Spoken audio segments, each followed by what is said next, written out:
Hola, buenas tardes. Mi nombre es Jorge Ramos, soy médico pediatra, me dedico a los cuidados paliativos y agradezco la oportunidad de hablar sobre el cuidado paliativo pediátrico en personas con enfermedades raras.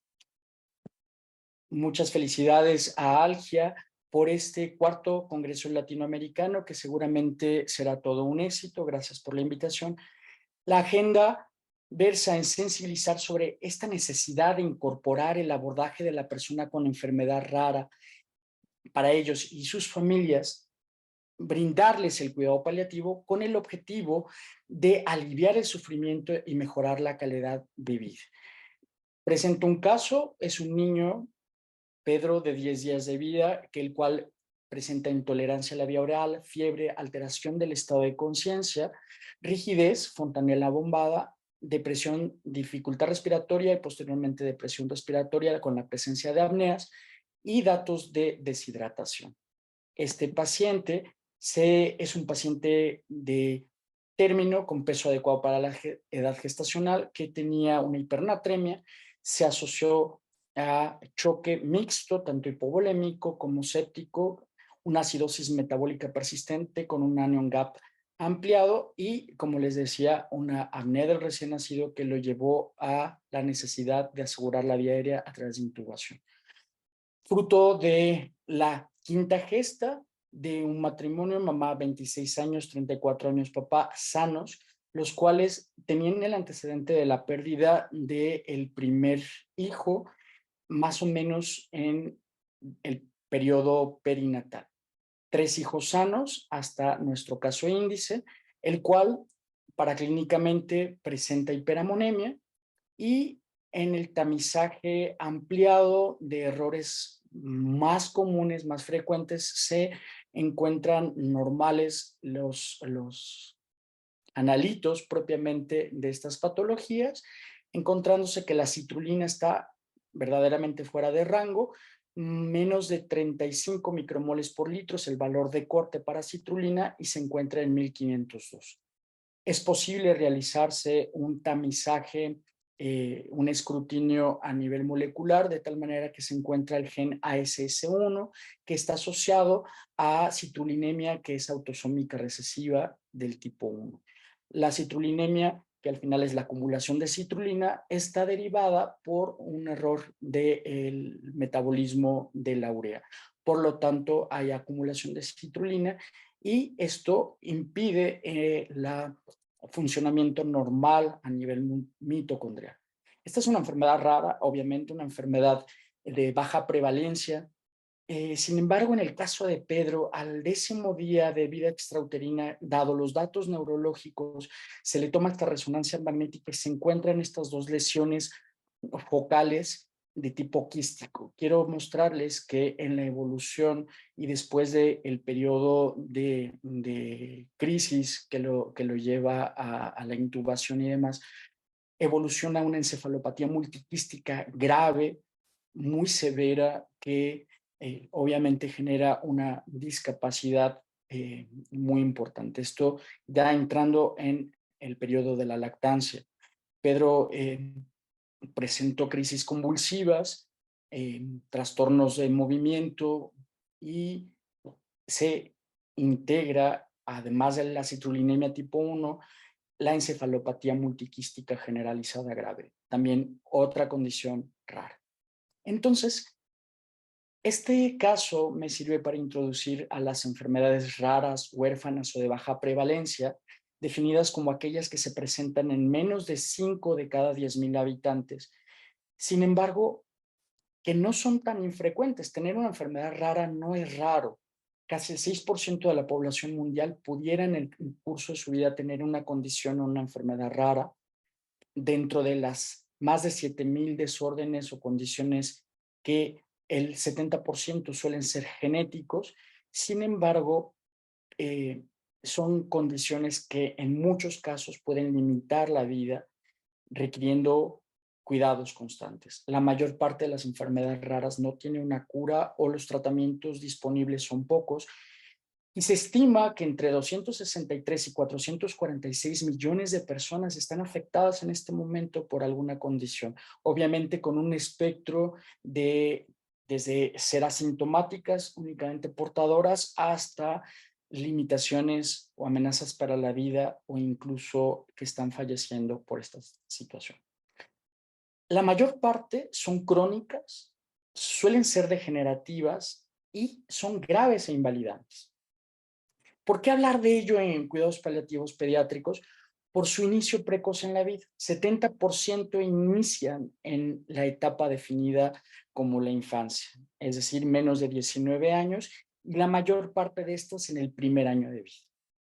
Cabe mencionar que el dolor crónico se presenta en 1 de cada 5 enfermos, en el 20%, y que el espectro de deterioro neurológico con déficit motores sensoriales, déficit intelectuales, se presenta en la mitad de los casos de enfermedades raras o huérfanas, teniendo que 1 de cada 3 tendrán una discapacidad que limite la autonomía de la persona y que requiera de cuidados continuos. Como ven, es importante enfatizar que desde la sospecha diagnóstica hasta el diagnóstico y posteriormente la evolución y establecer un pronóstico, hay una palabra que constantemente va a acompañar a estas personas y sus familias: la incertidumbre, ¿sí?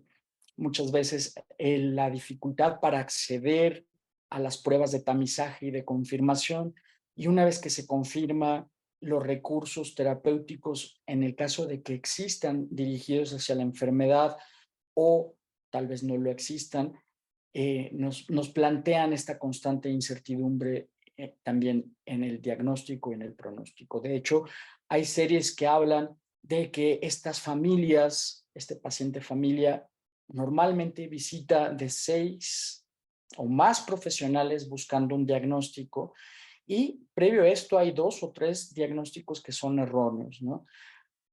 Normalmente se esperan hasta 5 años desde la sospecha hasta a un diagnóstico de certeza. Hoy con las nuevas pruebas moleculares se puede acceder, sin embargo, también son onerosas y muchas veces no es accesible para todas las familias.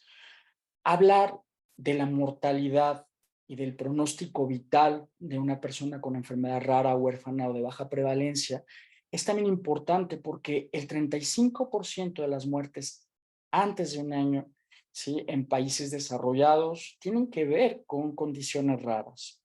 10% entre 1 y 5 y del 12% entre 5 y 15 años, de tal manera que la mortalidad pediátrica muchas veces se atribuye en los países desarrollados, donde las enfermedades infectocontagiosas no son el caso de los no desarrollados, suelen ser con este espectro, ¿no? En esta serie australiana, Zurinsky, en 462 niños analizados, encontró que el diagnóstico podía hacerse en 93%, sin embargo, otros siempre permanecían en el espectro de la sospecha.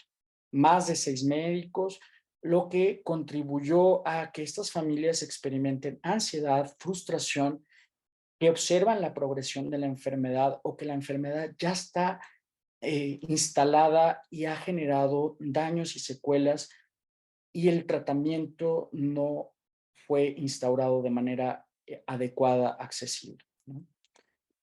La invitación es que a quien vemos. Cuando escuchamos una enfermedad rara, podemos quedarnos en aspectos muy particulares, moleculares, metabólicos, pero la invitación es a integrarlos en el cuidado de una persona que tiene una condición que limita o amenaza la vida, que está en un contexto familiar, un ente biopsicosocial y espiritual, que justo esto, el cuidado paliativo, puede ser el enfoque que integra. En el caso de nuestro paciente, es un paciente que sus padres son celtales, son mayas de Chiapas, que por motivos de migración viajan a Jalisco. Entonces, esto hace muy necesario la integración de aspectos de interculturalidad y de desafíos para la comunicación, la toma de decisiones y el abordaje. El cuidado paliativo pediátrico como tal es este cuidado total, activo, sí, del cuerpo y las situaciones propiamente de control de síntomas y abordaje de las condiciones biológicas, pero también de la mente, del espíritu del niño y de esa familia. Hablamos pues de que en la infancia estas situaciones son muy diferentes a las que se presentan en la edad adulta. Si de 100 pacientes requieren cuidados paliativos, 8 serán niños, es decir, menores de 19 años, y lo que hace la diferencia es que el niño se encuentra en crecimiento y desarrollo. Desde la etapa prenatal, el recién nacido, lactantes menores, mayores, preescolares, escolares, adolescentes, pueden tener enfermedades que limitan o amenazan la vida. Una amenaza para la vida es donde hay una probabilidad de muerte, aunque también la probabilidad de una supervivencia. El ejemplo clásico es el cáncer, de entre de los cuales también hay cáncer con diagnósticos de ser de baja prevalencia o raros. Y aquellas que limitarán la vida, en donde la pregunta sorpresa es, me sorprendería que este niño no llegue a la siguiente etapa vital o a la edad adulta, y puedo decir, me sorprendería que no llegue porque puede fallecer. En ese caso, es un paciente que tiene una limitación para la vida. Together for Short Lives, la Universidad de Birmingham hacen esta clasificación que nos ayuda a ver distintas trayectorias, aunque cada paciente puede tomar la propia. El grupo 1 está en aquellas situaciones que amenazan la vida, ejemplo, cáncer, donde hay una opción curativa y se buscan y se hacen esfuerzos curativos, o cuando falla un órgano, corazón, páncreas, pulmón, y se busca alguna terapia sustitutiva, pero donde en el Inter puede haber un fracaso terapéutico y puede pasar hacia final de vida. En el número 2, grupos, en el grupo donde se encuentran niñas y niños que tienen largos periodos de tratamiento durante toda su vida porque tienen fibrosis quística, secuelas de prematurez o cardiopatías congénitas complejas que requieren cirugías. Aquí hay muchas de las patologías huérfanas o raras. Patologías raras particularmente tienen esta expresión de trayectoria, es decir, que son progresivas, no hay opciones curativas y donde el paliativismo tiene mucho que hacer desde el diagnóstico. Distrofia muscular de Duchenne, otros tipos de distrofias, alteraciones musculoesqueléticas, errores innatos del metabolismo, atrofia muscular espinal, adrenoleucodistrofias, otras anomalías cromosómicas puntuales que generan complicaciones que no pueden ser corregidas o atendidas de manera oportuna, y el cáncer metastásico. También hay situaciones que son irreversibles, donde hay un daño que genera una discapacidad y vulnerabilidad secundaria. Parálisis cerebral grave, trastornos genéticos o malformaciones graves como holoprosencefalia u otras que también pueden ser raras. Y obviamente en el grupo perinatal, en aquellos niños que se hace un diagnóstico de una condición que limita o amenaza la vida in útero a través de las técnicas de ultrasonografía, pues se puede conocer que tienen estas condiciones que quizá hagan que no se pueda concluir el tratamiento, perdón, el embarazo, y que en algún momento puedan fallecer, ¿no? En las primeras horas o días o después de la administración de cuidados intensivos, dado que la condición es incurable. Como ven, muchas situaciones pueden presentarse, y más que hablar de patologías concretas, habrá que sentarnos en el niño y su familia, porque el 95% de las casi 7,000 enfermedades raras se pudiera hacer mucho para mejorar la calidad de vida y aliviar el sufrimiento asociado a esta condición de salud. Particularmente en la mejora de este ajuste psicoemocional de esos padres y de ese menor. Las familias cursan con depresión, ansiedad, miedo, aislamiento, la disminución de la interacción social entre la misma pareja, los amigos y la familia, que redundan en, obviamente, problemáticas muy importantes. Por eso creemos que hablar de cuidados paliativos pediátricos es hablar de un enfoque centrado en la persona desde su familia, donde se proveen en línea de vida a través de un equipo interdisciplinario medidas, estrategias y acciones para aliviar el sufrimiento y mejorar la calidad de vida, iniciando con el cuidado integral de todo niño que, al igual, requerirá alimentación, higiene, medidas de desarrollo, de juego, de sociabilización, con adaptaciones propias a la condición tanto de la propia enfermedad o de las secuelas que está ya generado. Importante decir que hay que buscar que el niño sea más niño y menos enfermo. Este es uno de las premisas del cuidado paliativo pediátrico. En otro sentido, el control sintomático se convierte como en una tarea vital dentro del paliativo, en donde una pléyade de signos, de síntomas, de condiciones generan malestar, incomodidad, y que estos síntomas pueden estar asociados entre ellos, pueden ser de difícil control. Entonces, desde el dolor, los síntomas neurológicos, respiratorios, psicopsiquiátricos están muy frecuentes en las patologías huérfanas o de baja prevalencia.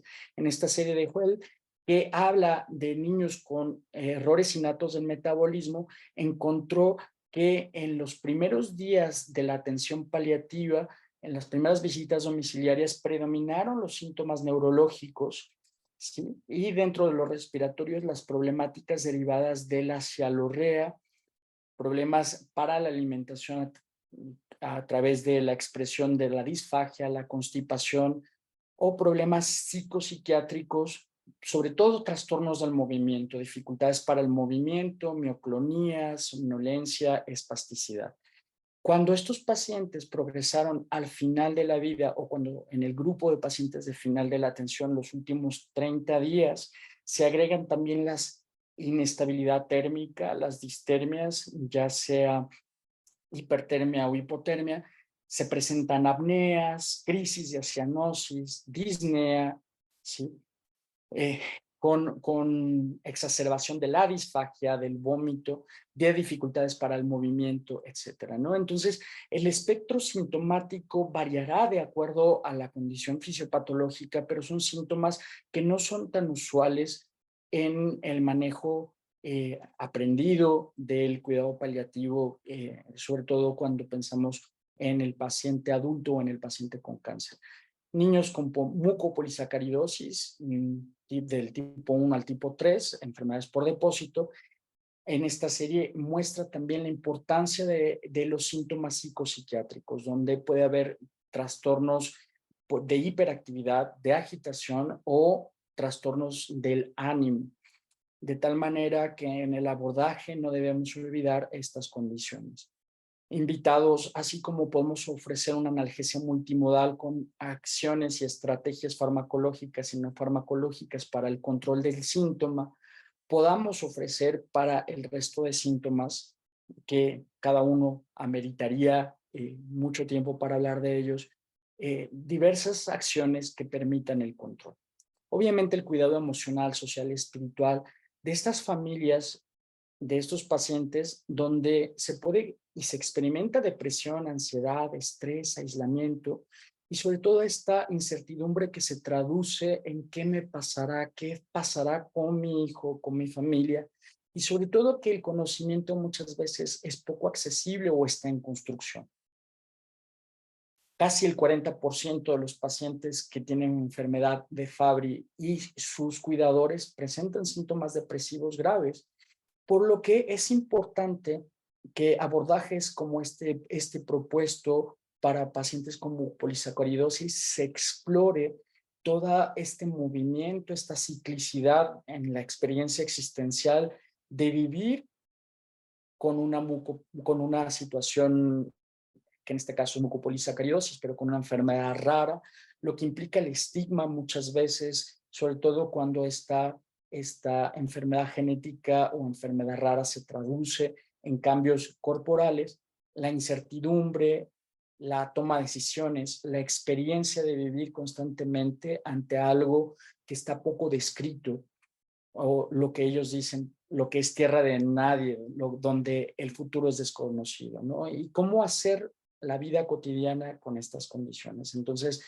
la incorporación de profesionales del cuidado psicopsiquiátrico, social, espiritual es fundamental en el cuidado paliativo, de tal manera que se pudiera brindar no solo en el 47% como en la misma serie que ya hablábamos de niños australianos, sino el cuidado integral del niño y su familia. Importante también mencionar que el asesoramiento genético es importante de tal manera que permite dar certidumbre a las familias. Generar y detectar estrategias resilientes, utilizar protocolos de comunicación efectiva, particularmente ante situaciones críticas o ante la evolución progresiva, debiera ser algo continuo, ¿no? Las diferentes series y la experiencia de trabajo con papás de niños y niñas con enfermedades raras hablan de los problemas de la comunicación de las familias y los profesionales, ¿no? Entonces, es imprescindible la generación de la confianza mutua en donde vayamos caminando en esta incertidumbre muchas veces a través no solo de empatía, sino de una relación compasiva, es decir, empatía puesta en acción, donde se respete esta necesidad de los padres y se adecúen los esfuerzos ante los diferentes momentos vitales, la disponibilidad de información y de tratamientos, ¿sí? Entonces, hay que buscar la tutoría, se aconseja en grupos de trabajo que acompañan a personas con enfermedades huérfanas, la tutoría multimodal, donde se busque generar en el paciente, sus cuidadores, estrategias de afrontamiento. Es necesario identificar la necesidad de tratamientos farmacológicos en determinado caso para cuestiones psicopsiquiátricas y el apoyo supervisado para generar o potenciar la resiliencia familiar a través de buscar que se hagan conexiones entre pares o el trabajo de redes con otras familias, ¿no? Entonces, importante también la coordinación y la continuidad del cuidado. Muchos de los pacientes vivirán hasta la edad adulta, sí con limitaciones o secuelas propias de esta condición, de tal manera que en esta transición hacia la adultez, aspectos como educación, trabajo, las relaciones humanas, la independencia versus la limitación a la autonomía, tendrán que tomarse en cuenta y las trayectorias de la enfermedad, la incorporación de cuidados paliativos al final de la vida o enfermedad muy avanzada y el afrontamiento al duelo, ¿no? Entonces, la planeación del cuidado, la búsqueda de escenarios domiciliarios o de atención donde quizá niños que tienen limitación para la vida puedan estar en casa, conocer la cotidianidad, como es el caso de Leo, que pudo ir a casa por 4 meses y sus papás cuidaron a pesar de que necesitaba ventilación, él con el diagnóstico de atrofia muscular espinal tipo 1. La toma de decisiones y la voluntad anticipada que considere los derechos del niño con una enfermedad rara, porque también tienen derecho a una vida plena, a un diagnóstico, a que se respete a los lazos familiares y la toma de decisiones, que no les secuestre el futuro a ese niño y que puedan participar en la medida posible de lo que se decida sobre ellos y sus vidas, ¿no? A obtener información, a recibir el apoyo para el abordaje y el tratamiento y hacer cuidados. Como ya decíamos, dentro de la mortalidad pediátrica existe una enfermedad rara subyacente por anomalías cromosómicas, en los casos neoplásicos o malformaciones cardíacas, de tal manera que el cuidado al final de la vida pudiera optimizarse si se incorpora el cuidado paliativo, ¿no? En una serie se hablaba que 87% de los días cama de todos los niños en menos de 15 años en un hospital del Reino Unido tuvieron una enfermedad rara. De tal manera que hay que abrir los ojos ante esta realidad donde lo raro no es tan raro y buscar adecuarnos. Creo que es todo un reto en esta área celtal, en Ocosingo, Chiapas, viajan a Tepatitlán los papás de Pedro hablan celtal, con el papá podíamos hablar un poco de español, obviamente una lengua de un pueblo originario, y que nos invita a adecuar y hacer cosas nuevas, ¿no?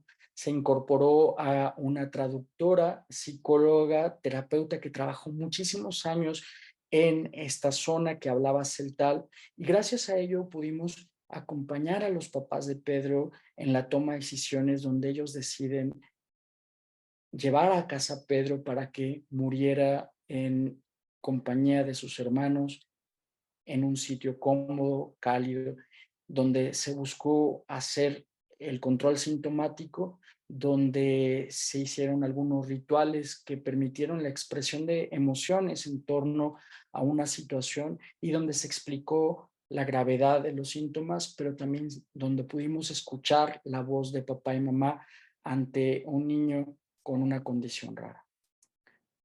Podemos hacer muchas cosas en cuidados paliativos para personas con enfermedades raras, sí, apoyar en el momento del diagnóstico desde la sospecha, ofrecer y acercar las pruebas de diagnóstico, obviamente la formación y la educación en torno a estos temas, ser la voz del paciente en la intercambio de datos, integración de servicios en una región o en un país. Son enfermedades que tienen un alto impacto económico, de tal manera que muchas veces necesitamos también ser gestores para el tratamiento y el abordaje de los mismos, evaluar el impacto psicosocial y emocional de esos padres, de esos niños, buscar servicios que se acerquen a la comunidad y modelos basados en la evidencia, no olvidar la experiencia familiar, donde también los hermanos se afectan y deben de ser parte de este cuidado, buscar servicios de transición, sobre todo cuando un paciente deja de ser pediátrico y pasa a la edad adulta. Mucha necesidad de investigación, de informarnos, de difundirnos, de evaluar el impacto psicosocial y de establecer infraestructuras para el seguimiento. Hasta el momento hay hospitales en nuestro país, en México, que abordan a estos niños de manera integral, sin embargo, esto no se da en todos. Tendríamos que ayudar a acercar el cuidado paliativo a estas personas y sus familias, porque somos culpables de muchas cosas, pero quizá, como decía la maestra Gabriela Mistral, nuestro peor crimen es olvidar a los niños. Muchas de las cosas pudieran esperar, pero los niños no. Justo ahora es el momento en que sus huesos se están formando, su sangre se elabora y sus sentidos se desarrollan. A ellos no les podemos responder mañana, su nombre es hoy. Agradezco la atención y quedo disponible en mi correo electrónico y mi Twitter si hubiera preguntas o comentarios. Muchas gracias.